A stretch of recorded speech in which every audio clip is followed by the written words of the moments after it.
moderator for this evening's session. John Burke is a professor of political science at the University of St. Thomas in Houston. He's also the author of a book that is quite interesting precisely because of the way that it brings together in a synthetic manner reflections on Latino religiosity, Latino liturgy, and politics. It's called Mestizo Democracy.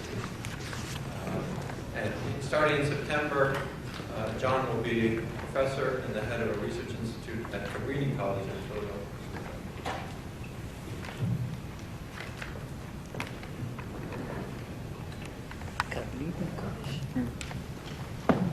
Thank you, Peter.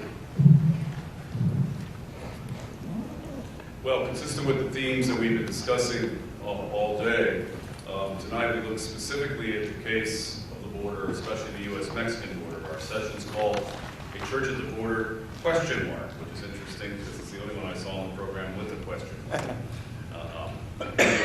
Very two dynamic presenters to lead us in this session this evening. We have Farrell Norman from DePaul University, and then Reverend Daniel Groody from the University of Notre Dame.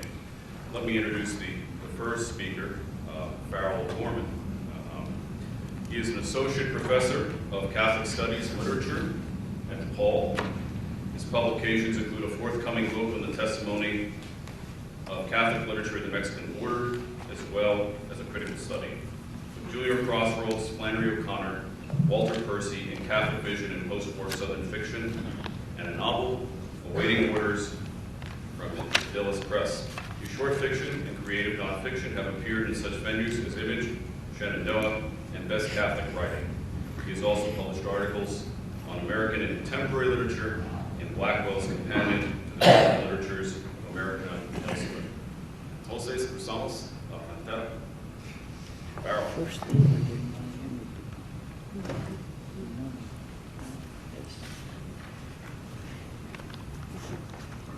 Thank you. So my title is Imagining the Church at the Border.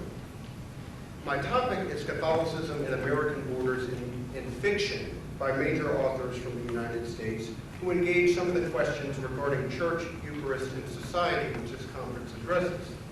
To introduce them appropriately, I need to first talk about broader cultural narratives of U.S. identity, narratives in which Catholicism has historically often been characterized as a threat to the opportunities for human flourishing which the United States uniquely has made available to its citizens. While such judgments regarding Catholicism's essential foreignness in the U.S. are today more muted and more complicated than they have been in decades and centuries past, they linger in ways that cut across our conventional political spectrum. Prominent Harvard political scientist Samuel Huntington, best known for his book, The Clash of Civilizations, made such a judgment in his final book, Who Are We? The Challenges to America's National Identity, published in 2003. There, Huntington argues that the future success of the United States depends upon preservation of the Anglo-Protestant culture established by the earliest settlers in Britain's North American colonies. From New England southward, these settlers of the 13 colonies, predominantly not Anglicans, but dissenters, the most Protestant of Protestants, that's Huntington's phrase, carried with them such values as individualism and the work ethic. Without this radical Protestant foundation, Huntington claims, Enlightenment ideas could never have flourished in the United States as they have. Later generations of immigrants, qualitatively different from settlers in Huntington's schema, succeeded and helped the U.S. to prosper only because they assimilated to its already established Anglo-Protestant culture. Huntington's great fear is that recent waves of immigration, coupled with a recent emphasis on multiculturalism in the U.S. education system, will end this pattern of assimilation forever.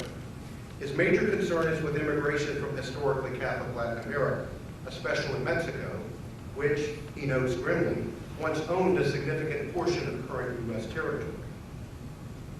It's crucial to recognize that Huntington's position is not based on Christian faith of any sort. Huntington does maintain that the Protestant Reformation was in a sense more foundational for the U.S. than was the Enlightenment. But he never promotes Christianity in any form as a desirable end in itself. Rather, he touts what he calls Anglo-Protestantism as the historically necessary means to and enduring basis for maintaining that which he sees as being truly valuable, an American creed, which he describes approvingly as Protestantism without God, and an American civil religion, which he describes, again approvingly, as Christianity without Christ. The purpose of Protestant Christianity, as Huntington sees it, is ultimately to replace Moses with George Washington and Christ with Abraham Lincoln, a stance which Luther and Calvin would find problematic.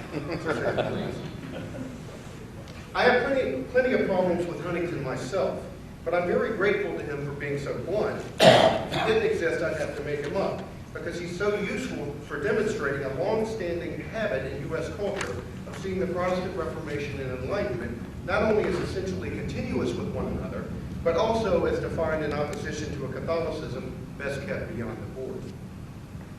I first became aware of Huntington's book when I read a highly satirical review of it by Mexican-American essayist Richard Rodriguez.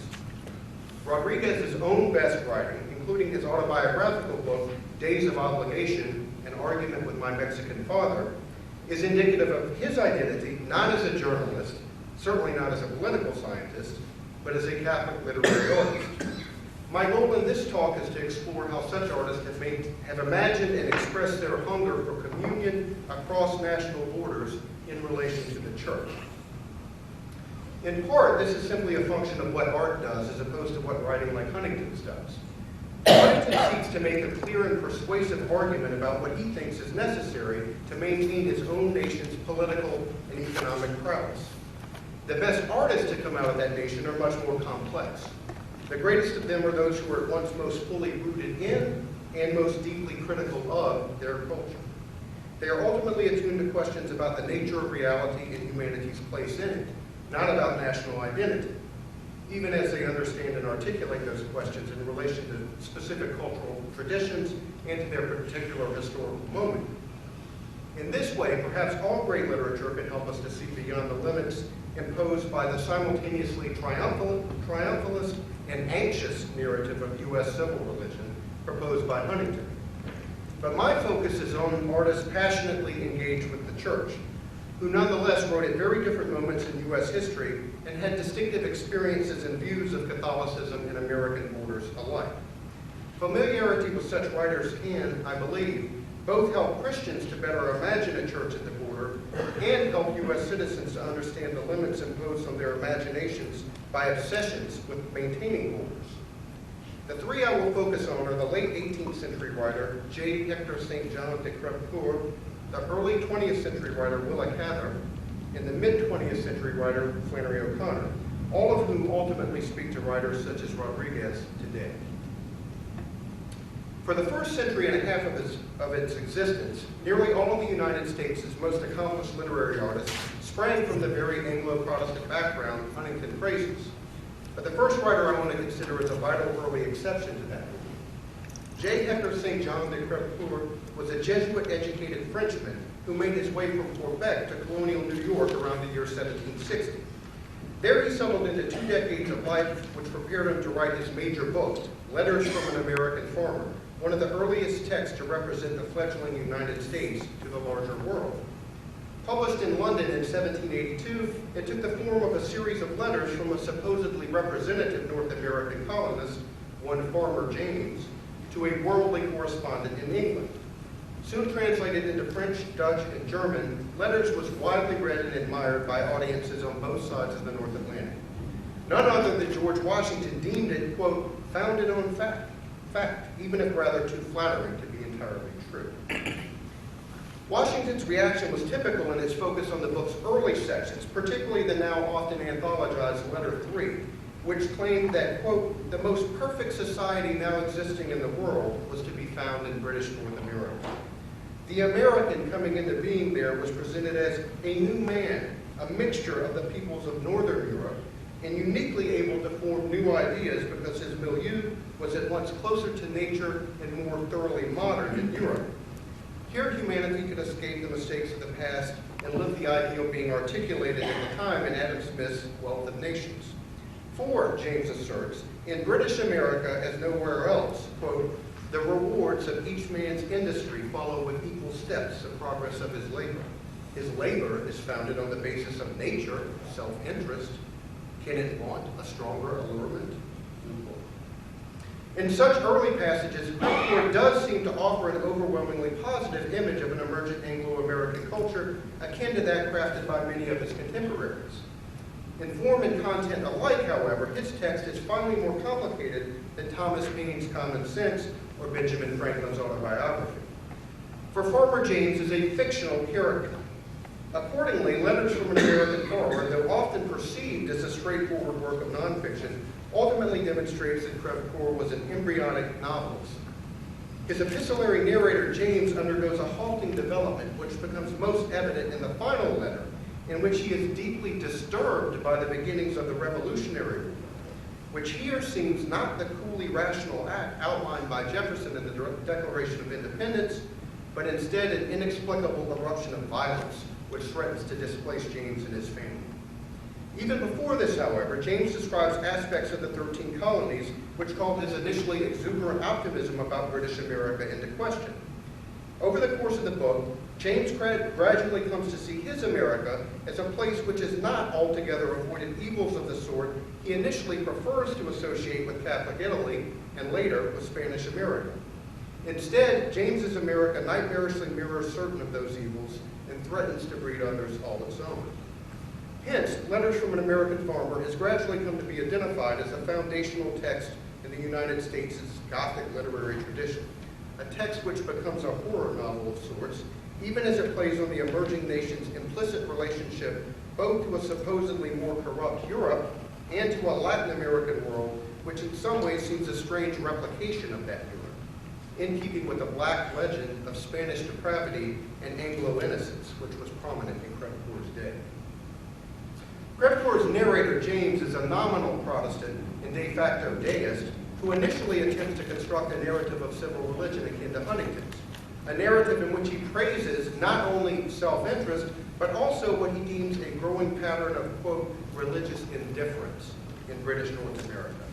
His first approving mention of such religious indifference comes in his report that Catholic colonists in the 13 colonies quickly learned to keep their beliefs regarding transubstantiation entirely interiorized, entirely private, to become merely small churches unto themselves.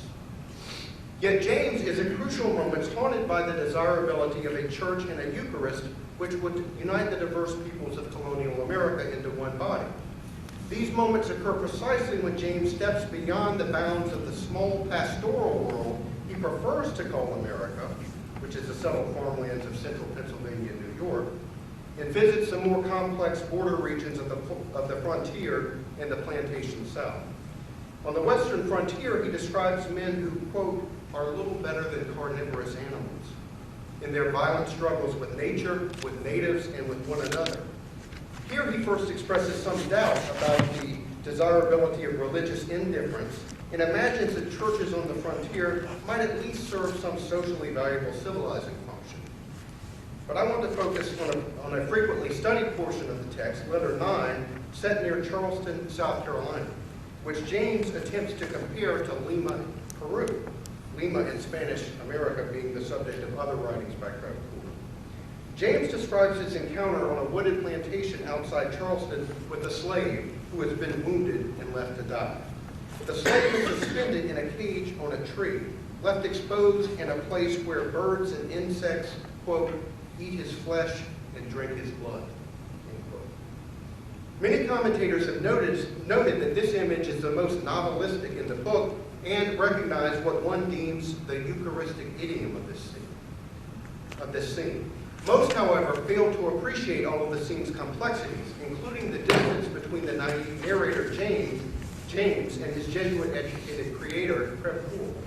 James briefly and sentimentally sympathizes with the wounded man before him, but he all too quickly reverts to his role as a self-satisfied American farmer, walking away from any sense of communion with the suffering slave to share a meal instead with the plantation owner, a planner who tells him that punishments of the sort he has just witnessed are mandated by, quote, the laws of self-preservation, laws dictated by nature itself. The planner, in other words, articulates a kind of proto-Darwinian view which enforces borders within as well as around America, a view disturbingly consistent with James's own initial emphasis on self-interest. This text as a whole then begins with the narrator wanting to place suffering and evil beyond U.S. borders, but ends up incorporating an image of such within U.S. borders, and of racial borders within the nascent U.S. itself, despite the continuing desire of the narrator to associate this particular portion of the emerging nation with Catholic Latin America. Credicor's reservations regarding U.S. culture in some ways anticipate Alexis de Tocqueville's, and his own story in the U.S. has a fascinating conclusion in this regard, to which I'll return at the end of my talk. But for now, I want to turn to another artist, Willa Cather, who wrote explicitly about the church and the U.S.-Mexico border in a very different historical period. Cather's novel, Death Comes for the Archbishop, is a historical fiction depicting the life of the first Roman Catholic Archbishop of Santa Fe, New Mexico, in the early 1850s. Cather was not a Catholic. Raised a Baptist, she became an Episcopalian some 5 years before she published this novel, which is simply the most forthrightly positive depiction of the Catholic Church by any major novelist from the United States. It also consistently emphasizes the manner in which the Church spans national borders, as the novel opens in Rome and features a French prelate who respects Native American Navajos and is profoundly moved by the enduring faith of the Mexican Americans who form the vast majority of his new flock. These particular Mexican Americans complicate narratives of U.S. identity of the sort preferred by Huntington precisely because they are not immigrants. They live on the same land their ancestors lived on for centuries, having stayed put while national borders shifted around them. Cather's protagonist, like the actual archbishop on whom he's based, oversees the formation of the new Archdiocese of Santa Fe in the early 1850s because this is immediately after the U.S. has forcibly annexed its current southwestern territory in the Mexican-American War. Cather's novel, then, directly confronts the legacy of manifest destiny, the 19th century notion that the U.S. was destined to reach from sea to shining sea, despite the fact that Mexico and numerous native tribes stood in its way. The notion of manifest destiny has often been examined as being derived from or consistent with certain sources in North American Protestantism, particularly in Puritan New England. But it also has more decidedly modern sources. Colonial New Englanders were indeed prone to interpret their military victories over Native Americans as prefigured by Old Testament accounts of Israel's military victories. 19th century proponents of manifest destiny, by contrast, spoke of providence only in very vague terms, and in fact tended to the view that in the struggle for survival between races and civilizations, the superior one would inevitably win, and the victory be its own justification. Such views remained prominent in Willa Cather's own early 20th century United States. Death Comes for the Archbishop was published in 1927 and indirectly responded to fears of rising Catholic immigration from Southern and Eastern Europe in that decade. Literary scholar Nicholas Burns, whom I'll quote freely throughout this section, stresses that Cather's novel must be interpreted in relation to the fact that in the 1920s, the essence of American identity in the U.S. was imagined as white and Protestant, as much or more so than it ever had been. The promotion of this essentialist identity was not just a product of the Ku Klux Klan, which flourished in this era, or other extremist sentiments. It exercised a firm hold over more educated sectors of the population that defined themselves as progressive. For these, as for Huntington, the dissenting Protestantism which had historically dominated the U.S. was essential both to its healthy democracy and to the ultimate evolution of a secular modernity that would not be enslaved by myth and superstition. Accordingly, certain prominent literary critics in the 1920s and 1930s, some of whom came to identify as Marxists, chafed against the historical setting of Cather's novel and its interpretation of American culture. Such self-professedly progressive critics at the time found it inherently problematic that Cather's French archbishop and his mestizo flock, representatives of a Roman Catholicism which they deemed inherently retrograde, were not presented by Cather as an aberration upon U.S. soil, but rather as an integral part of the American landscape. The critics' problem was that in Death Comes for the Archbishop, Cather adamantly refused the canonical idea of the U.S. which was prevalent in her time, which asserted a fundamental difference between an essentially progressive United States and the less advanced nations of Europe, let alone Latin America. This idea was not inconsistent with Anglo-Saxon racialism in the early 20th century, and was often linked to what historians of the period have deemed reform and Darwinism, whereby government sought to oversee or at least encourage the ongoing evolution of the nation via scientifically guided reform programs, manifested most infamously in this period by eugenics legislation, which had certain links to anti-immigration legislation. Thus, the setting of Death Comes for the Archbishop disrupts widespread assumptions in the 1920s regarding a self-professedly progressive but nonetheless restrictively nationalist U.S. identity. Cather's positive rendering of a traditional Christian culture in the novel made her in some ways akin to such other literary modernists as T.S. Eliot, though her apparent conservatism in this regard appeared all the more threatening to the aforementioned critics because she, unlike Eliot, stayed at home and wrote about America. Intriguingly, Cather does not openly quarrel with the U.S. annexation of the Southwest after the Mexican War. Rather, Cather values the Catholicism of this region as contributing some positive good to the United States, which the nation otherwise would not have, a check to monolithic notions of progressivism and national identity. And the novel as a whole implicitly rejects any evolutionist historicism which justified U.S. expansion on the basis of the nation's apparent achievement of social progress and secular enlightenment, its budding advance beyond such European traditions as Christianity. A novel adhering to that sort of evolutionist ideal would have focused not on the Archbishop, but on Kit Carson, a classic frontiersman figure whose conquest of the West was generally seen at the time as employing modern technology to eradicate pre-modern superstitions and to spread the benefits of Anglo-American civilization. Kit Carson does in fact appear in Cather's novel, but he is deliberately marginalized with regard to the central characters and in terms of his violent persecution of the Navajos deemed misguided. The novel therefore clearly favors the aesthetic and religious concerns of the Archbishop and his flock over those epitomized by Carson and applauded by Cather's critics, who were interested, unlike Cather herself, in a historical narrative with clear winners and losers. What Cather was interested in instead is the multiplicity and fortitude of the Christian imagination, displayed in the novel not only via depiction of religious artifacts such as Latour's cathedral, but in the narrative itself. Death Comes for the Archbishop seems more like a saint's life, or a series of scenes from a stained glass window, than a mimetic narrative of the sort 19th century novels had often appeared to be. I want to transition from Cather to Flannery O'Connor by way of a provocative argument by two U.S. Protestant theologians. In a 2009 essay entitled How the Church Became Invisible, a Christian reading of American literary tradition, Stanley Hauerwas and Ralph Wood assert that Christians in the United States should see themselves as profoundly indebted to our national literary tradition. But they simultaneously regret that the U.S., quote, has produced so few creative writers who are Christian in any substantive sense of the word, end quote. This is not the fault of the writers, Hauerwas and Wood contend.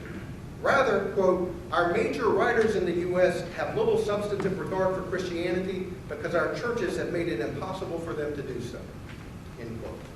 Individual Christian churches, Protestant and Catholic alike, they say, have too fully identified themselves with the national project. Accordingly, the church in the United States, which they speak of in broad terms with some reference to Lovato, has by and large failed to make its, quote, unique and distinctively Christian witness in the one nation founded almost entirely on an Enlightenment basis, end quote. For this reason, they argue, the church does not appear as such in U.S. literature except in one novel, Death Comes for the Archbishop. Hauerwas and Wood do note that, quote, it is exceedingly ironic that this one authentic portrayal of the church in American literature is not located in the cultural center, but on the apparently negligible periphery of the continent, and not in the Protestant, but in the Catholic community. They also emphasize Cather's portrayal of the church. They also emphasize that Cather's portrayal of the church has such, quote, an unapologetically Marian and Catholic quality, depicting Christians who neither have contempt for nature nor worship it uncritically, but instead have a deep regard for the rhythms of the world. End quote. Farrell and Wood's one major reservation regarding Cather is that at times she seemed to advocate an overweening asceticism, a view that art and religion are finally equivalent. This was decidedly not the view of the mid-20th century Catholic writer Flannery O'Connor, whom Farrell and Wood affirm as one of the only distinctly Christian writers in the U.S. literary tradition. But they also critique O'Connor, though she brilliantly satirizes certain national shortcomings and profoundly dramatizes the lives of individuals transformed by the Christian God. She, quote, remained unable to depict a faithful community wherein such drastic divine grace might be socially embodied and ethically sustained. She was unable, that is, to depict the church.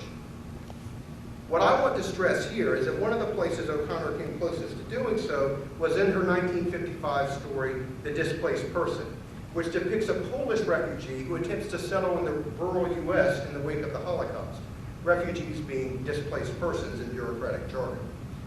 In conjunction with the priest who helps him relocate from Poland to the U.S., this displaced person and his family are representative of a Catholic Church which here clearly exemplifies Bill Kavanaugh's injunction that, in a post-Constantinian era, quote, the church should embrace its status as pilgrim and call Christians to be first members of the body of Christ, a body that crosses and transgresses national borders, broader, more global, and more Catholic than any merely national identity.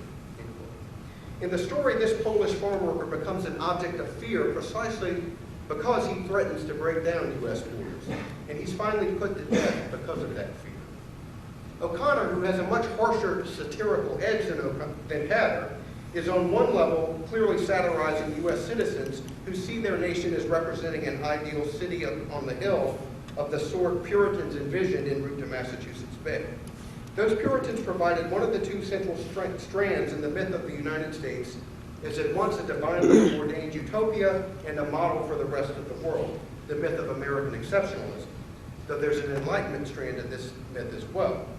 In O'Connor's story, both strands are grotesquely represented by two U.S. citizens whose faults lie in thinking that they have no pilgrimage at all to undertake. Their only hope of salvation comes with their own final experiences of displacement, concisely exemplified when one, on her deathbed, at last glimpses, quote, the tremendous frontiers of her true country, end quote. The displaced person himself is a figure of diaspora who experiences a failure of hospitality, a hospitality which was properly exemplified at a convent earlier in the larger collection in which this individual story appears. At the convent in the earlier story, strangers were welcomed as if they were Christ. In the displaced person, hosts who were simultaneously self-interested and nationalistic put the stranger to death as if he were Christ. This association is implicit in the narrative long before one character openly states her belief that, quote, Christ was just another displaced person, end quote. From the Polish immigrant's initial appearance to his own deathbed reception of the Eucharist, he is consistently associated with the body of Christ, a body which the most prominent U.S. citizens in this story deem foreign to their soil.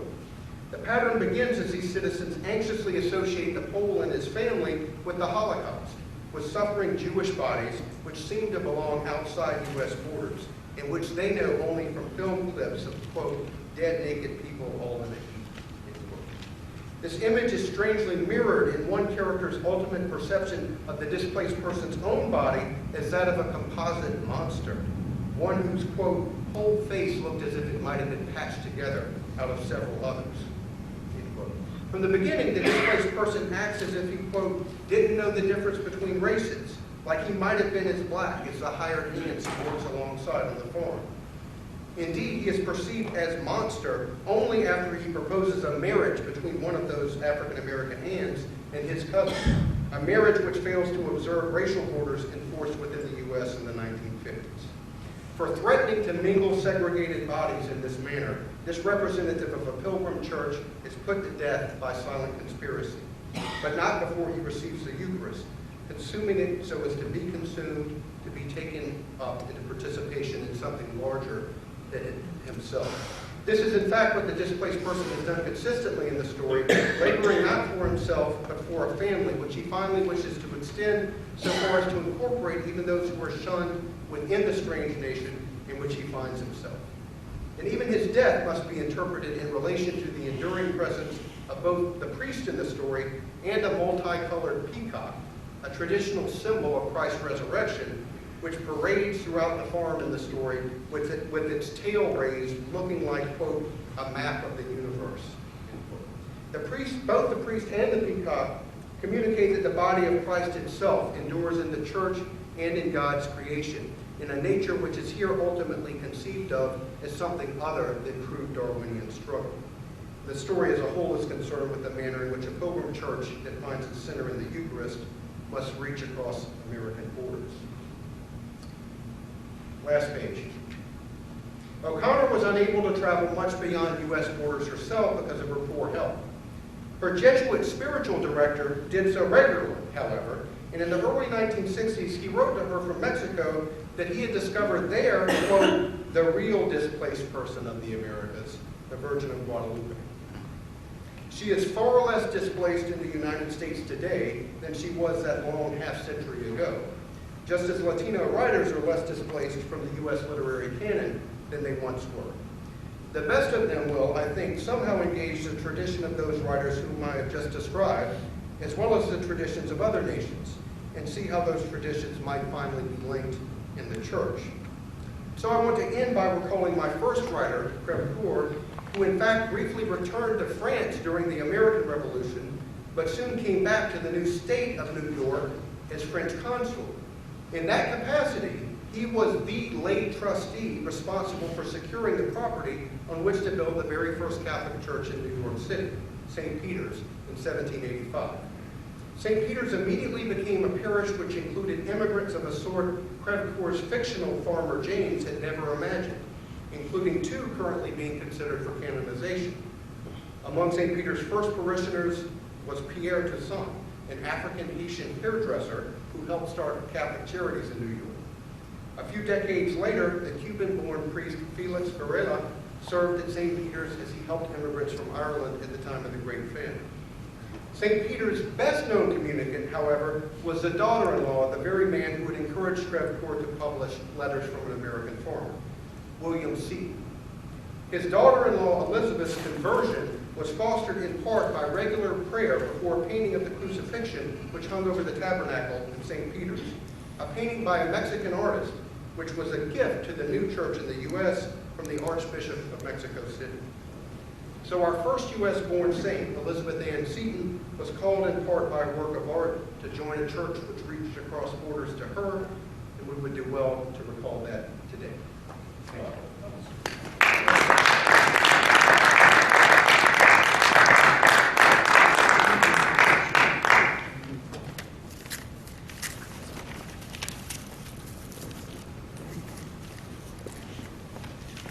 Our second presenter, Dan Groody, holds a B. Bachelor of Arts from the University of Notre Dame in the Great Books Program, and an MDiv in Licentiate in Sacred Theology from the Jesuit School of Theology, and a doctorate in theology from the Graduate Theological Union.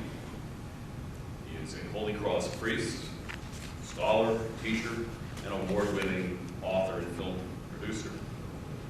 Drawing on years of work in Latin America, particularly along the U.S.-Mexico border, he has authored various books and articles which have been translated to 5 languages, including Border of Death, Valley of Life, An Immigrant Journey to the Heart of Spirit, and Globalization, Spirituality, and Justice, Navigating the Path to Peace.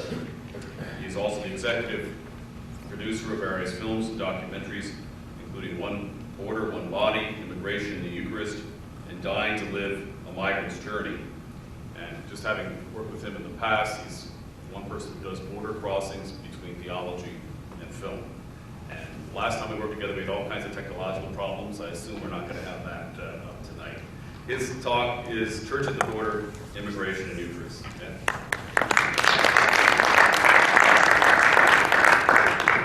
Thanks. I'd like to build on some of the points that Farrell mentioned.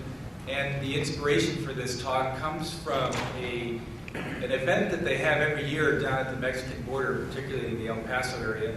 And around the All Saints Day, they actually have a Eucharist where they have communities from the United States and from Mexico gathered on both sides of the border. And they actually join the altar at the fence. And it's a fascinating sort of event to go to because it really is something that stimulates the Christian imagination about what it means to be a body of Christ amid such a divided political reality. And so I want to just share some reflections along the lines of immigration and Eucharist today, but I'd like to just begin with a story that happened to me about 7 years ago. And I swear this is a true story. I had gotten news that my uncle had died, and his name was Bill Groody. And he was a beloved member of the family, and he was my godfather. And when we went back to say our goodbyes and pay our last respects, we had a funeral mass, and we laid his body into the ground, and we said goodbye to Bill Groody. And the next day when I went home, I opened up my email for the first time. And I was particularly struck by one of the emails because it just said, "A note from Bill Groody." And so my first reaction was, he made it. You know, he's wireless now, took him a while to get connected, but just wanted to let us know that everything was fine. But it turned out that it was this Bill Groody from California who said, you know, my wife went away for the weekend and I decided to go out on the internet and find out what Groodies were out there. And he says, I came across some of the stuff you were doing. And he said, I'd love to get together sometime. He says, if you're ever out in Northern California, look me up. So I said, I'm coming out in a few weeks. I said, why don't you come to my community's house for dinner? So you can imagine what it was like. I said, I came in late in the afternoon and community members at my house said they knew I was coming, but they said, will you be here for dinner? And I said, yes, and I met somebody on the internet and I invited him over for dinner as well. So there was this kind of appalling silence, and people were a little guarded in the beginning of the evening. But as the evening went on, Bill and I started comparing notes, and then we started connecting the dots. And then we actually brought him back to the East Coast to talk to some of my relatives. And we found out that we were connected through two brothers who came over from Ireland through Canada into the United States, probably without documents, about 200 years ago. And something happened. There was a big rift in the family. I think one married outside the clan. And so one brother tried to figure out how to make the other brother as angry as possible. So he said, look, I'll become a Protestant, and that way, we'll really get angry at each other. And so there was a rift in the family. It took 200 years to get the family back together again. And but Bill and I actually managed on working on a number of things together, including a number of film projects. But we participated in a study a little over a year ago, and anyone can do this. You can actually take a sample from the inside of your cheeks, and you can send in your DNA, and it's called the Genographic Project. It's with IBM and with National Geographic. And they can actually trace back your migration heritage 80,000 years. And so Bill Groody and I actually did this, and it was an exact genetic match. And so it's fascinating to see that really it's believed that humanity has spent really 80,000 years migrating around the globe, particularly in the first 60,000 years, really migrating around Africa, and after that into other parts. And so this was actually the migration routes of our paternal ancestry. And it's interesting to see that in the deep history that they ended up sort of in England and southern Spain and northern Italy. And so fascinating to see how science is really helping us see how migration is in the genes. But it's also in our spiritual genes as well. And so as we look through the scriptures, when we look at the call of Abraham, Exodus, exile, return, incarnation, Jesus' journey to Jerusalem, we look at the call of the disciples, we look at even this whole notion of the church being a pilgrim people, how migration is in our spiritual genes as well. And we see this is obviously the migration route of Abraham. These would have been the territories that he would have crossed over if he were doing it today. But somehow there is this whole notion of God's migration to us and our return migration to God. Thomas Aquinas obviously spoke much of that, of really seeing the whole Christian life in terms of this movement towards God and from God and towards God. So what I'd like to do is really, as Farrell was talking about, is really make an appeal to the Christian imagination and to see it more in theological terms, because we get it so locked often in social, political, and economic terms. And so my question really is, how do we think theologically from borders? And so I'd just like to present three ways of doing this.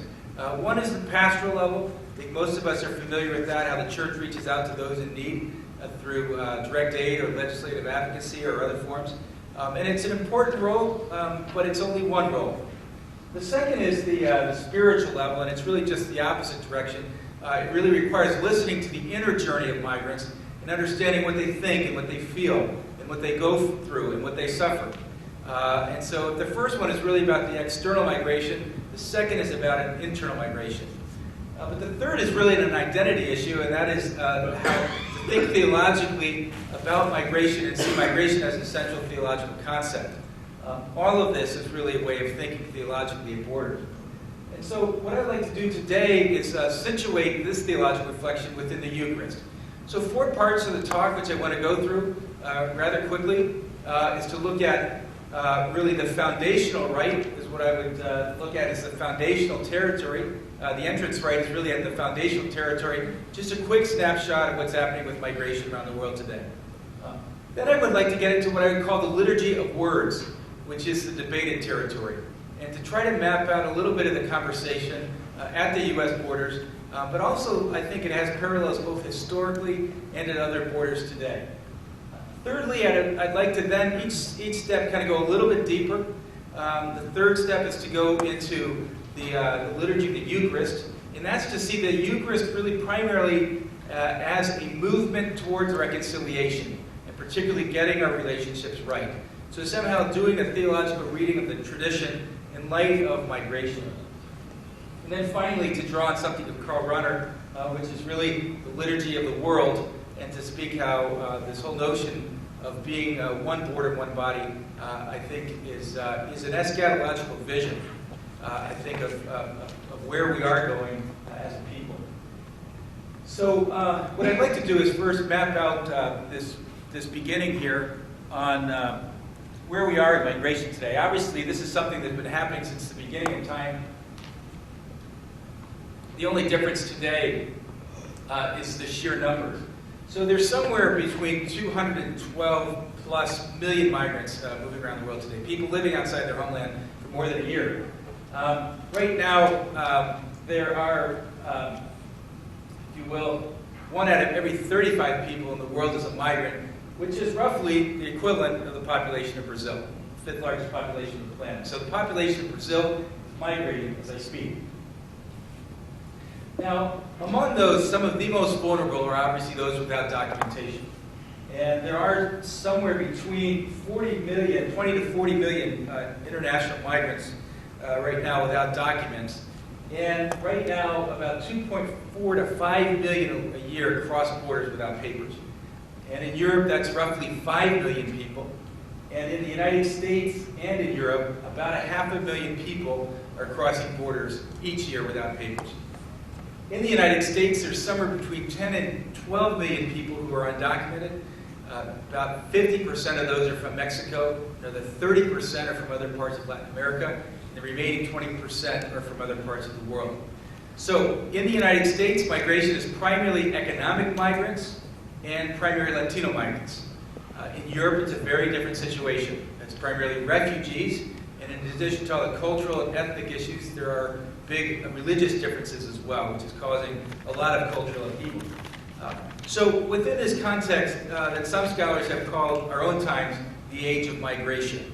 And I think it is really the defining issue of our times. And I think certainly this is impinging a lot more on the churches, and yet the discussion is very much limited to different disciplines, and theology is often not a part of that. And so what I want to do is try to reflect a little bit theologically and about this. And what I'd like to say here are 2 primary things. I have some great stories to go along with this, but I really just want to kind of put out some of these concepts first. I don't think we have time for them. But the main thing is that migration is an incredibly complex issue. And And anyone who doesn't know that either isn't listening or doesn't understand. But the second thing I'd say is migration is an incredibly simple issue. And those who don't know that either aren't listening or they don't understand. And I think that this is, anyone who's talked to the migrants knows that at the heart of what's going on here is the search for a more dignified life. But what I want to do is map out my experience working at borders, talking with different people. Borders is not just a political boundary, it's also something that's going on inside people. To kind of map out the most positive understanding of different players at the border. And what I'd like to do is kind of look at these perspectives and then grid them through a couple different lenses. But the first group that you have at the border are vigilante groups.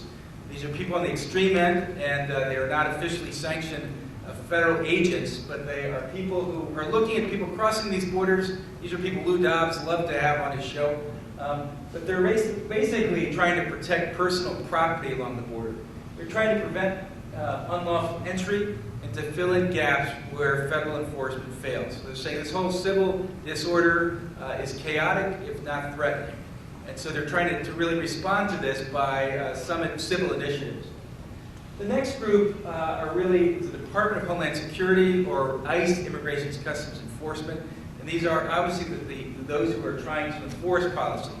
They're trying to ensure order and to prevent unlawful entry, especially of foreign invaders who could harm its citizens. So they say we may not agree with this policy, but we need to do this. Working with the Border Patrol in many different instances here and abroad, it's interesting to see how much the perspectives have also changed since 9/11. Right? But it's a necessary piece of this, and terrorism have really shaped this policy dramatically. The next group are political leaders, and their job is to create federal policy, to protect the citizens of a country, and to manage its resources. So, in the past, the policy was pretty much, we let in just about everybody, but we make some exceptions. So, if you're an anarchist, or if you have certain diseases, you can be turned away at Ellis Island. Nowadays, the policy is pretty much we let in no one, but we make some exceptions. If you have a specialized skill, or if you marry an American citizen, or for some other reasons. But it's a very different policy, obviously, today. And the question is, how do we decide who is an American, and by what criteria we allow people to enter? Next group are corporations, and these are groups that, obviously, on the high end, like Microsoft, are trying to open the borders more, because they're recognizing they don't have enough software engineers to really meet some of the demands that are there. At the same time, at the lower end, there are places in Oregon and Washington State and Arizona and California and Alabama and other places where crops literally go to waste because there's not enough labor to really meet the demands there as well. All right, so corporations are increasingly trying to open up the borders as well. Next group are church leaders who really are trying to proclaim a God of life, to protect the rights of human beings who are made in God's image and likeness. And as Paul VI said, the mission of the church is to build a civilization of love. So it's primarily to denounce injustice and to announce the reign of God. And then finally, human rights advocates in a similar vein are also trying to fight and protect the vulnerable, to prevent the exploitation of human beings, and to fight for human rights. So in that sense, that's the groundwork. I think that's the beginning. It's very important, I think, to understand the different positions. I mean, I think that's a primary migration in and of itself, to migrate out of one's mindset and to be able to understand some of these valid points and differences. Now, but the thing is, this is at one level. Again, as we kind of go a little deeper on this is a rights debate. This first group here is primarily concerned about property rights. The second group about sovereign national rights. This third group about cultural rights. The fourth group about economic rights. The fifth group about natural rights. And the sixth group about human rights. Right? And this is really where the debates, the challenges begin. How do we begin to assess these rights in relationship to one another? And what kind of policies emerge from that? This first group here is primarily going to emphasize, along Huntington's line, as Farrell said, enforcement. Close the borders, keep the immigrants out, let's protect what we have. This is currently where we are in Congress. The next group is going to say, look, they need the work, we need the workers, let's open up a legal system so people can move back and forth. This third group is really saying there has to be at least an earned path to citizenship. It doesn't mean that we necessarily open the borders completely, but we can't simultaneously profit from the labor of immigrants and not provide them some means to provide for themselves and to have normal protections that a citizen would be entitled to. Now, the language of the debate, this is where it begins to separate. And this is where the distinctions come. This is where the walls begin to enter. And we know that from rhetorical studies, from gender studies, literary studies, language shapes a reality. The main point, really, that I want to get across is really getting a new imagination about migration and to the extent that theology can contribute to that, of the reshaping of that narrative. Now, this first group here sees them as aliens, right? I remember one colleague of mine who married someone from Canada. He says, when he went to the immigration hearing, the officer looked at both of them, and then he looked at him and he goes, "So, how long have you known the alien?" You know, and it's really it's something that is just, I mean, has its own connotations. I think don't need to be elaborated on. But the next group sees them primarily as workers, so it's an economic equation. It's basically, are they going to benefit our economy or not? All right, so it's primarily, the church really sees that as saying, yes, we need more visas and workers, but these workers are also connected to families. Many of the villages that I work with in rural Mexico, it's all women and children, you know, and in many ways, the social implications of that, I think, are enormous. So really, when we look at this labor equation, it's sort of one analysis, but often it gets too limited to that. But thirdly, this group sees them as people. And this is really not rocket science, but really this is probably one of the most important yet difficult issues to really help people see, is to see the human face of the migrant, and to see the stories and the narratives behind the workers who are kind of emptying trash, doing a lot of work in this country that no one else wants to do. So this language shapes a reality. Obviously, it shapes a narrative, and it's obviously a narrative that needs to be rescripted. But the legal philosophies probably is where people most short-circuit. Probably the most common pushback question that I get all the time, some variant with various levels of aggressiveness of this: which part of illegal don't you understand? You know, and sometimes you just want to say, well, you know, which part of the gospel don't you understand? You know, that's kind of aggressive too, so it's really not the best response. But here's the point: is that this group is going to emphasize the invisible laws, the civil laws, or what I would call an appeal to the invisible mind. All right. What are you, crazy? I mean, these people are going to take our jobs. I mean, they're going to ruin our culture. They're going to make us eat salsa all the time, for crying out loud. Right? Samuel Huntington, Patrick Buchanan, he gave me this great line. I just love him for it. But he said this, trying to say, look, the real problem with immigrants today, and these are his exact words, is that they're taking away Native American culture. Now, this group is going to emphasize the economic laws, classically Adam Smith, the invisible hand. We know that this has been invoked in many different ways. But this third group here is going to emphasize the natural laws, which in the United Nations has this kind of term, the invisible heart. Right? So tremendous social implications for that. Now, I mean, in the end of the day, to sum up this liturgy of words, I mean, we're really left with a calculus about otherness. And I would say this first group really looks at it in terms of the fear of the other, the second group in terms of the usefulness of the other, and the third group in terms of the connection to the other. Right? So immense implications in terms of the Eucharist. Now, there's also another way of summing this up. It's not just geographical borders that are at stake, but it's really conceptual borders. And it's a tension between sovereign rights and human rights. It's a tension between national security and human insecurity, or civil law and natural law, national security and human insecurity, but especially for us too, citizenship and discipleship. Major question: what does it mean to fulfill the duties and expectations of being a member of the state, but at the same time recognizing that somehow that citizenship through my baptism kind of really compels me to reach across borders and to find our interconnectedness to one another. Okay, this third part here, what I'd like to do is kind of go a little deeper and into the territory of spirituality, which in some ways metaphorically can be perceived as an inner migration. And so a very, very simple, rudimentary definition of spirituality. It's debated many different ways in the academic world. But in many ways, it has something to do with living out the most important values of our lives. But Christian spirituality is something a bit more specific, and it's related to the deepest values of Christ. And so, metaphorically, one of the ways we can speak about discipleship is in terms of migration. So we really can see discipleship really as being a pilgrim people. We know this is Vatican II defines it, very rich kind of biblically a theme. But what I'd like to do in these kind of last two sections is really just reflect a little bit in terms of this notion of discipleship as a migration, And I want to do it just with just one narrative that happened to me when I was working in the borders of Morocco. So in Morocco, on the coast, there's two small Spanish colonies. One of them is called Ceuta, the other is called Melilla.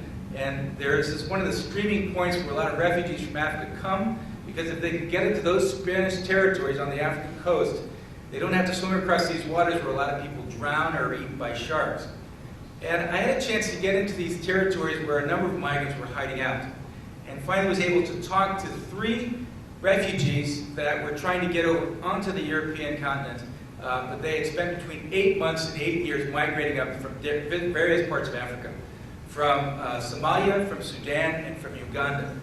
And one of the lead spokespersons was this man named Emmanuel. And so he talked to me about what it was like to leave home, and what it was like to cross the Sahara Desert, and have his sister die in his arms. What it was like to hide out in the mountains. What it was like to undergo human rights violations. What it was like to spend a whole year, take even one shower. And he did a litany of sort of things that he had gone through. And so for 3 days they shared with me really what they had gone through. And but after 3 days the table turned a little bit and they looked at me and they said, so what do you do? All right, now they knew I was a priest, but then I said, they said, do you work at a parish? I said, primarily I work at a university. And they said, well, what do you teach? And at this point I really began to feel a little nervous, because I felt that these 3 people were probably the most important jury ever that I was going to meet on this. And so kind of very sheepishly I said, well, I'm actually teaching stuff on theology and migration. And so this one person, Emmanuel, he said, theology and migration. He says, some people say the reason why we're suffering so much here in Africa is because we're descendants of Judas. And because of what Judas did to Jesus, we're paying the consequences. He said, what do you think about that? Right? It was a theological statement. It's bad theology, but it was a theological statement. So I said, Emmanuel, here's another way to think about it. And if you're asleep, just wake up, just 30 seconds, because this is the most important thing I'm going to say all night. Okay? I said, Emmanuel, God in Jesus Christ so loved the world that he migrated into the far and distant territory of our sinful and broken existence. And there he laid down his life on a cross so that we could migrate back to our homeland and be finally united with God. And I said, so what we see God doing in Jesus is constantly breaking down those walls and barriers that we set up as human beings. And I said, here's a way of thinking about it from the tradition. I said, the first was the Imago Dei in terms of crossing over the inhuman-human divide. It always amazes me when I ask migrants, what's the hardest part about being a migrant? One guy said, look, I've stood away in baggage compartments and buses. He says, I have actually gone across deserts and almost baked to death. He said, I've gone through the mountain and almost frozen to death in the snow. He says, that is extremely difficult, but it's not the hardest part about being a migrant. He says, the hardest part is when people treat you like you're a dog, like you're the lowest form of life on earth, like you're no one to anyone. And just becoming a human being is probably one of the most important frontiers that any migrant crosses, that any person crosses, but that vulnerability is brought out particularly, I think, in the migrant reality. This is a picture of one of the films we did. This is a photo from Don Bartletti, who really, I think, summarized in many ways the heart of the theology of migration. And what's very interesting here is that, Ignacio Groody talks about the crucified peoples of today. But what's very striking about that is not just how they're suffering and they're poor and they're hurting, but in what ways is the redemption of a nation intimately connected to those who are crucified today. Very, very important one. I'm not going to elaborate on, but I just want to plant that as a seed. But I just want to quickly go through these last kind of notions here theologically. This theology of reconciliation here, which is so central to the Eucharist. But the second is the verbum Dei, of the Word of God, crossing over the divine-human divide. So seeing the incarnation as a movement of migration. Seeing this as really that God, interesting in Matthew's Gospel, it happens amidst a drama of documentation. And in very short order, he's thrust into the desert with his family, and they become political refugees at the hands of policies of a crazed king. It's just amazing to think that God not only becomes human, but enters into the lowest form of humanity by taking the place of the most vulnerable. So I think seeing this border crossing, that God didn't ask us for permission. He didn't have the documents. He wasn't welcomed in the end. But somehow through all that, that somehow the good news was preached. This third part is really about the Missio Dei, or obviously the mission of God, which is crossing over the human-human divide. I want to recognize the great work of Virgil Elizondo here, which has been very helpful for me in understanding some of the Christological notions of borderlands. And in his book, Galilean Journey, he talks about how Jesus, in proclaiming the kingdom of God, welcomed everybody to table. This was the great mission. This was the great symbol of the kingdom, was the table. And that in inviting everybody to table, he rejects rejection. Right? It's a great way of saying that inviting everybody to table, he rejects rejection. But interestingly enough, we know there are some religious leaders at the table who, for various reasons, thought that tax collectors, sinners, Gentiles, others didn't belong at that table, and they excluded them for legal reasons. But interestingly enough, they also rejected Jesus because he did so. So as he says, that the reject who rejects rejection, however, is the one who rises from the dead, which vindicates Jesus' way as God's way, and vindicates that as the mission of the church is to break down those borders and barriers which dehumanize. So the fourth foundation really is the Visio Dei, the vision of God, which is crossing over the country-kingdom divide. And when I watch the Olympics, I know which team to root for. I mean, I'm proud of being an American, but I know in some a deep level of my existence that this is not the defining aspect of who I am, and that crossing over these borders is really integral to what it means to be a human being and a Christian in this world. And so I think if my vision, rooted in a theological kind of understanding, is this is my stuff, I have to protect it, and I've worked hard for it. That's an operative theology. But if my vision is saying everything I've been given is a gift, that in the end of the day, I'm not an owner, but a steward, and I'll be judged by how I use it. That is a different way of living in the world. All right? And so I think all this is sort of rooted in sort of how we understand God and how we respond and understand how we respond. But I think in the end of the day, what we're left with is coming back to central notions of Christian faith, which is crossing over the life-death divide. And as one of the former commissioners for the United Nations High Commissioner for Refugees said, he says that if a refugee or a migrant comes to me and I deny them their basic needs, I not only deprive them of what is necessary for life, but I also become less of a human being myself. And so what choices do I make in response to these issues which either bring me closer and more reconciled with that vision of who we are as a human community before God, which break us down and set up those walls and divide us and fragment us. So what we're left with in the end is really understanding what an alien is from a theological perspective. It has nothing to do with whether one has a document or not. It actually, an alien is one who's so disconnected from God, a stranger in need, and even from themselves, that they can't see that in many ways that the migrant is an icon. And the migrant is an icon of what it means to be a human being. They mirror ourselves. They expose the vulnerability of who we are in this world. In some sense, they remind us that we are never fully at home here, and we are always journeying to a homeland. And that they are a reflection of Christ. Very interesting. The one criteria for judgment in the New Testament, the hungry, the thirsty, the naked, the sick, the imprisoned, the estranged. What is the description of the migrant reality, especially here in the States? Hungry in their homelands, thirsty in the deserts, naked after being robbed at gunpoint, even down to their clothing, sick after having to drink their own urine in order to survive, imprisoned in detention centers. And if they get here, they're often estranged and unwelcome. So in what ways are migrants a further challenge to human solidarity? And in what ways does the Eucharist bring out that eschatological vision that somehow these walls in the end will fall? And what ways can we kind of bridge, create bridges connecting across those divisions, even amidst the contentious and difficult debate of immigration? Well, I just want to close with just Emmanuel's reaction. When I got done with this, honestly, I put it out there and I really wasn't sure how I was going to respond. But it's probably one of the most moving experiences I've ever had because he didn't even look at me.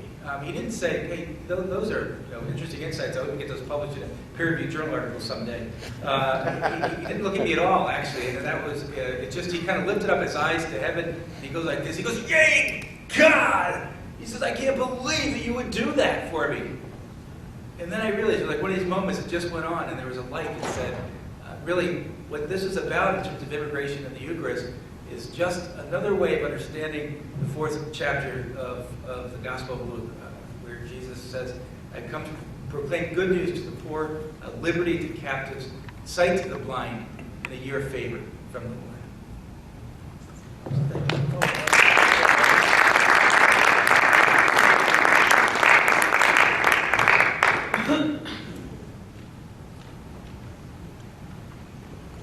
Well, we've had two very evocative presentations in the last hour, and I thank the speakers for keeping the reflections within a half hour. We got plenty of time to talk. So kind of as a Eucharistic communion, what responses do you have to or thoughts about the speakers' presentations?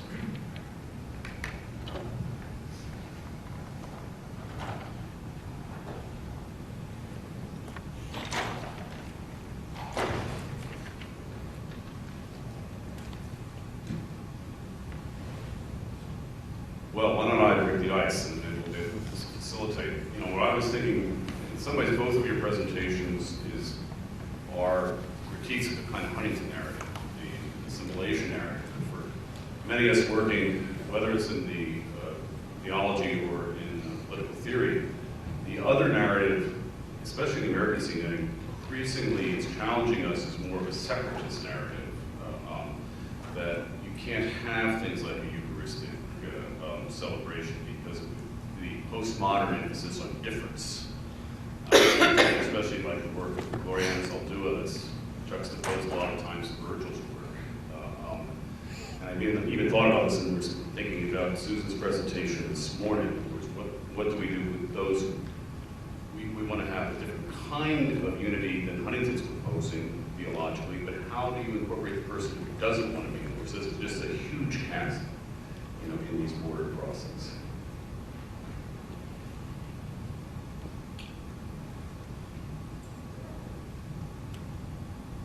That wasn't the one to break the ice. That's a good question. Yeah, I'm struggling how to answer it, but it's a very good question. So those who resist communion themselves because they want to affirm.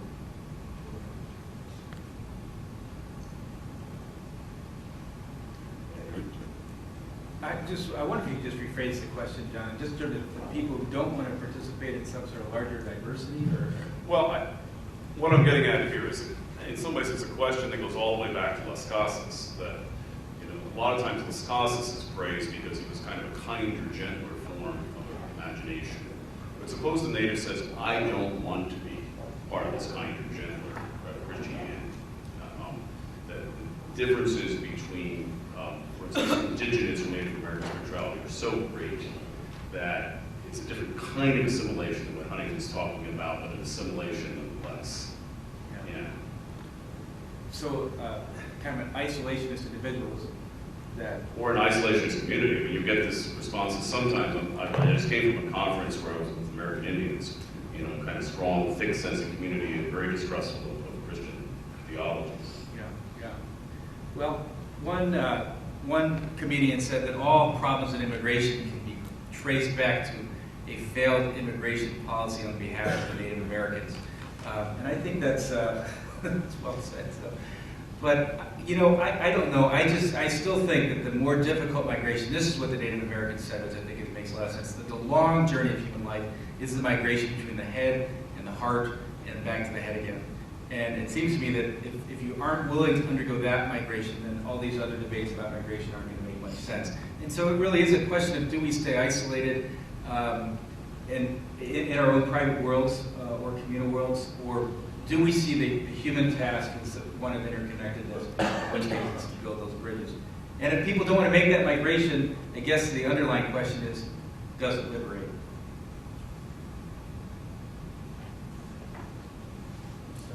Jay? Dan, I liked how you kind of lumped the groups together. I'm just wondering, have you noticed any tensions between, say, the church actor and the human rights actor? Obviously, you sort of saw them as a piece, but if so, what tensions have arisen within those communities, if at all? Not as much on that camp.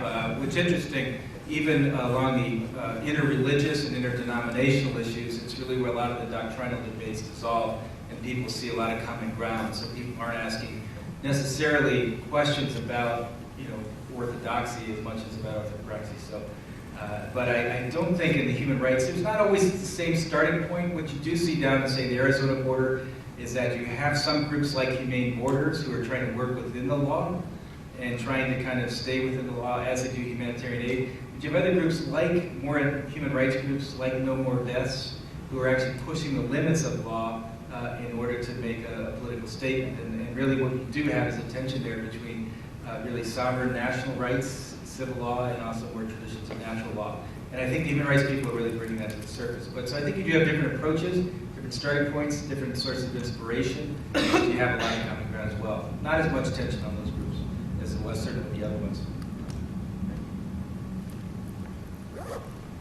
Yes, Susan. This is kind of a push, but as I'm trying to do something with your two talks together, and in terms of early American history, there was a myth, I'm going to say almost a mythology that drove it, which was, that had a biblical image of Exodus. That our founding fathers used Exodus themes in terms of leaving Europe and arriving in the new land was an Exodus, and it was related to manifest destiny, that kind of thing. And I'm wondering, in terms of immigration, what you did was fabulous, but it's very analytical, and I'm wondering if we need a governing myth in terms of story. What would be the image that we would have to shift from manifest destiny Exodus theme that was used by the colonials to communicate, because it gathers people at a symbolic level around an issue. And I was just wondering, is there a biblical image that you would travel to for that would shift that? I don't know if I said that very well, but I don't know if this is exactly what you have in mind, but I'm not as technologically advanced as Dan, or I had some images prepared when I came in here, but one image I thought of using, just because it directly connects to the peacock in the last story I was talking about. There's a painting of the adoration of the Magi by Farrell and Angelica. And of course, there are lots of variations on that, but the one that I'm thinking of in particular, it emphasizes all the races of the world coming to pay homage to the Christ child. And I don't know, it seems to me that that's the kind of image, certainly from a Christian standpoint, to think of all these people coming together around this common center. We had a discussion in an earlier session about how sometimes that idea of center can sound Newtonian. I think it was Ed Erikson who said this. And so the emphasis is on pushing people to the periphery. So if you think of a solar system or something like that. But I think one thing about that adoration of the Magi image is different. It definitely sets it up in a different way, where the image is not only people who are on the periphery, but people coming together around the Christ child, which connects maybe to the Eucharist. I would just see that a way of beginning that refashioning of the imagination, certainly from a theological perspective, is seeing Christ as migrant seeing the church as migrant, seeing life as a migration, in contrast to this net migration story right now, which is immigrant as threat, to immigrant as gift. And how the particulars of that are done, I think it's still yet to be literally fleshed out. But I think that is at least maybe the level of critical consciousness that we have to ask is, what's the underlying messaging that's going on? Certainly the media, the net of that really is a negative, sort of a negative story that's being told with dehumanizing consequences. So to leave it open at this point and say, how can the theological imagination offer a new way of thinking about that? Not the only way of thinking about it, but if we see God coming to us as migrant and the real alien as the person who's stayed and walled in, that changes, I think, the story. And I think that's one of the ways in which we can give a new way of thinking about it. I think that one of the problems with Susan's really good question is the fact, I think I'm speaking loud. Am I speaking loud enough? No.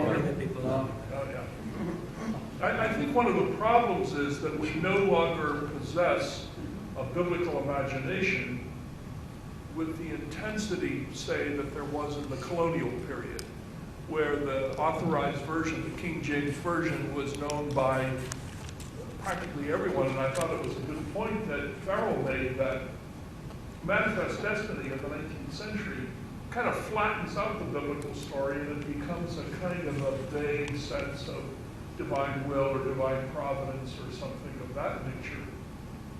And I think that in the modern and postmodern world, we don't have a master narrative. There's in fact, a suspicion of a master narrative.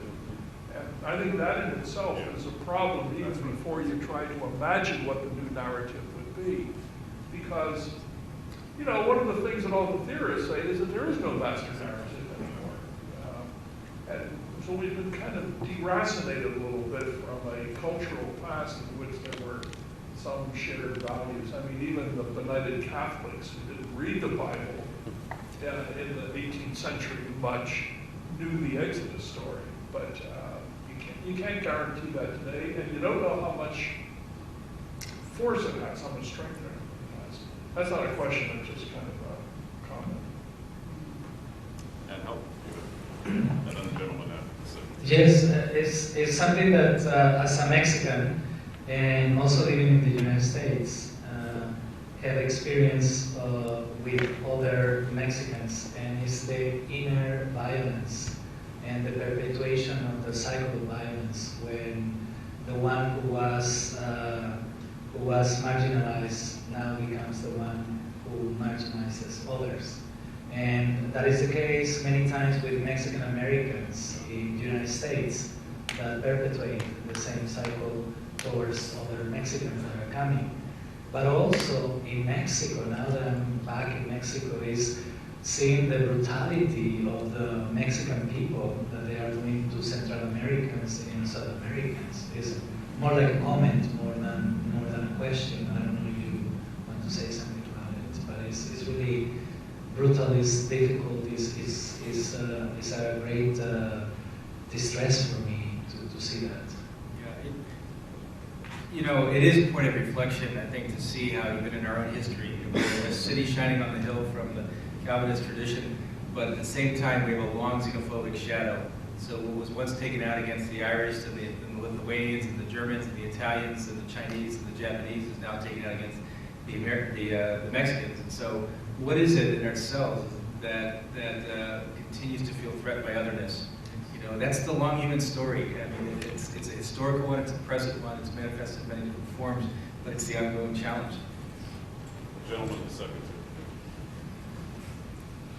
The presentation of both of you triggers our imagination to locate the exact position of the migrants, whatever the culture. Say, for instance, the perception on migration in an agrarian culture is different on the perception on the migration of the nomadic culture. the perception of the same phenomenon of migration is different right now with regard to the era of information technology right now.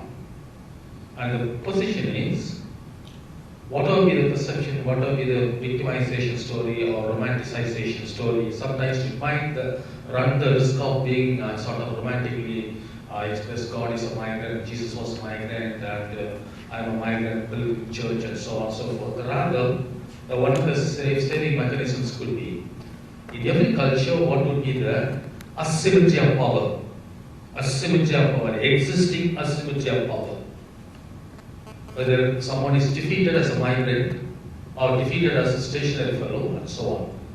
Another second factor could be a sort of relational anthropology that is existing.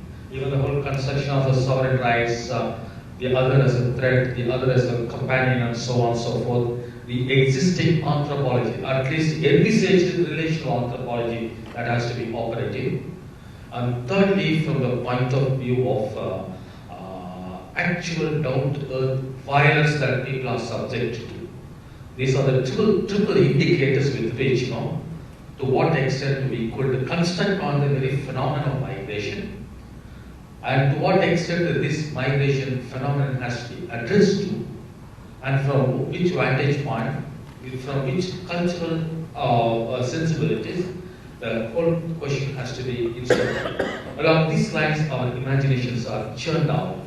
And way back while dealing with the Old Testament phenomenon, even the Matthew's Gospel, Abraham to David to Babylonian era to Jesus. It is also constructed from the point of view of stability, mobility,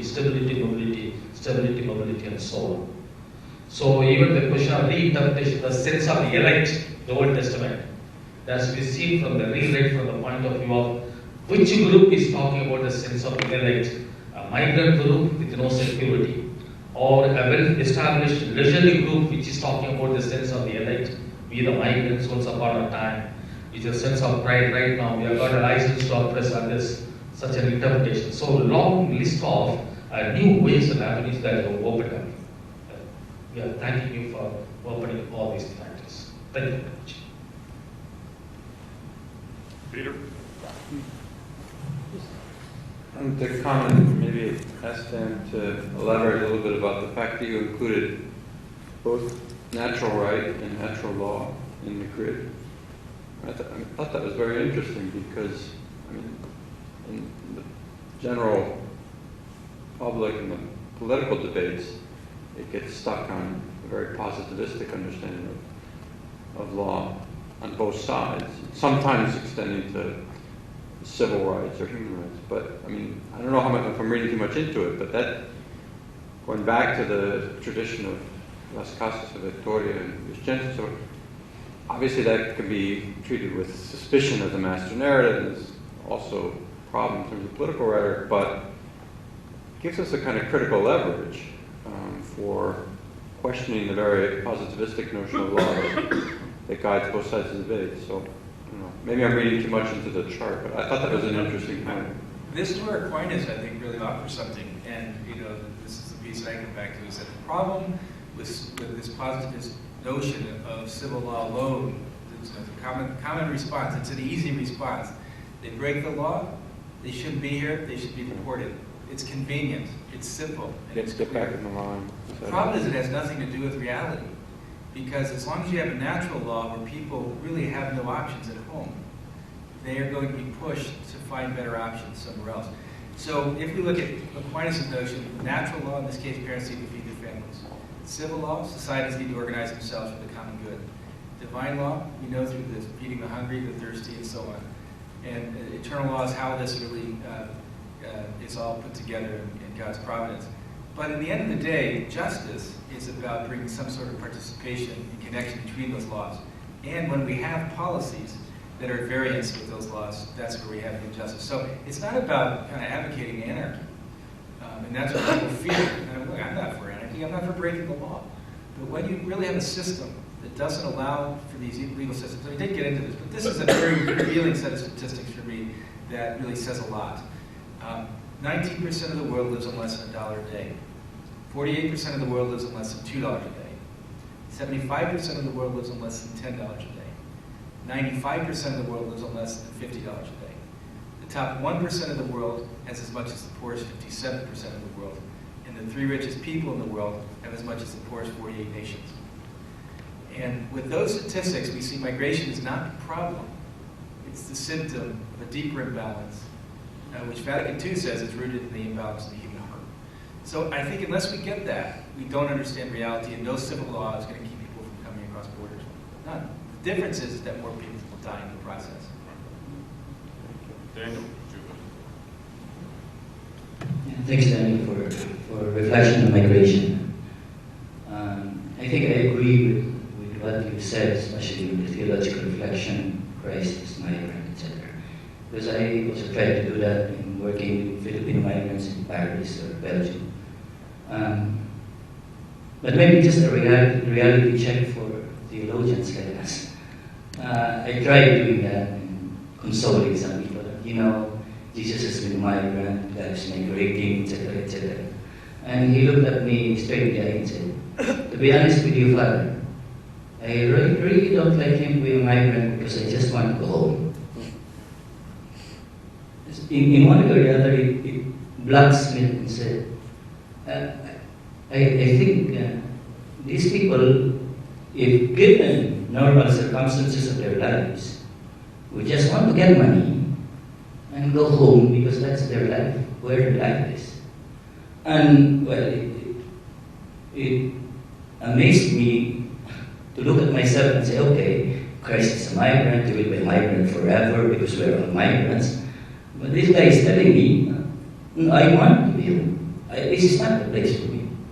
So in one way or the other, it might be good to check also our theological reflections and maybe also ask the questions, what these people really are saying. I was looking at the grid, and the grid, especially the 6 grids, they're all outsiders to the person who is the migrant himself.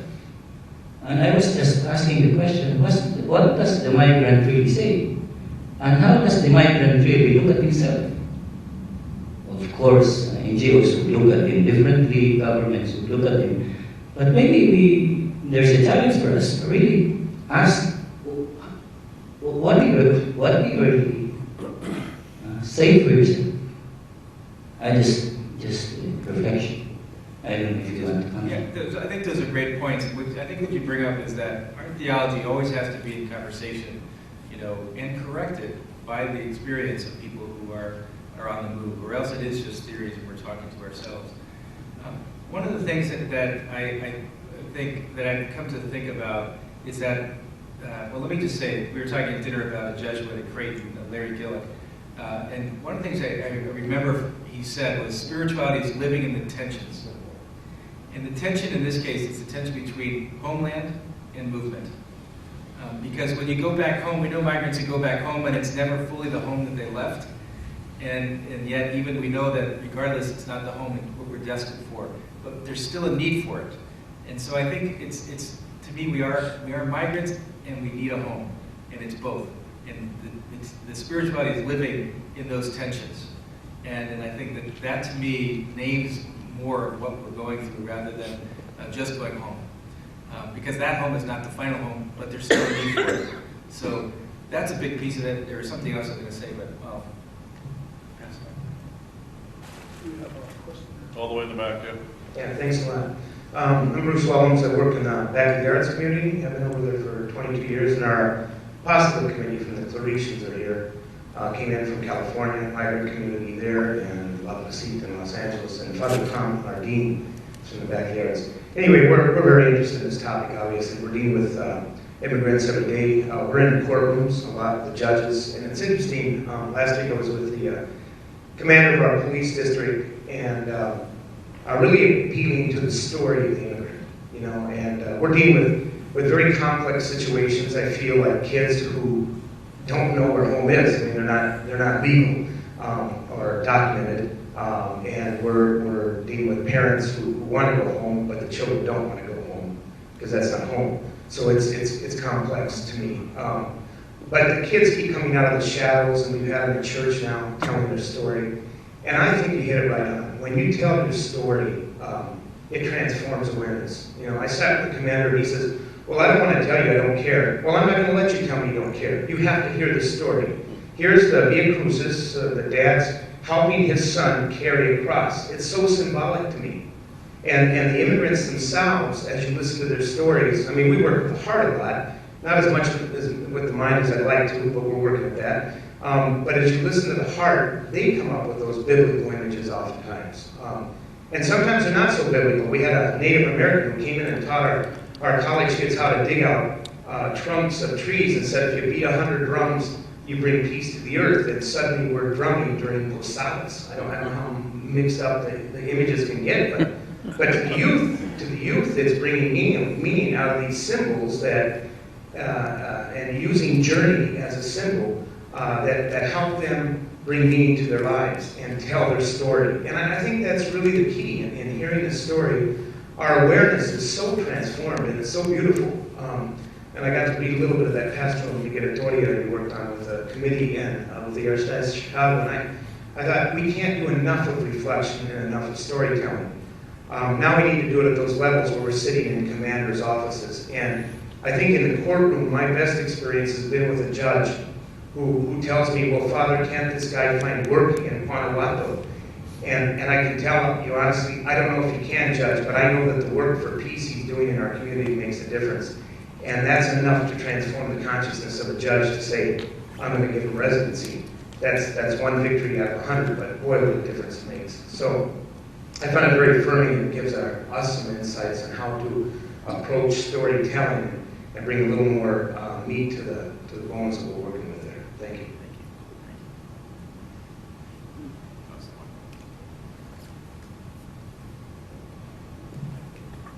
We're at 8:30, which is supposed to be the close of the session. Peter, are there announcements for tomorrow besides filling out the form for this conference? Get some rest, and we'll see you in the morning. Thank you all very much for a very, very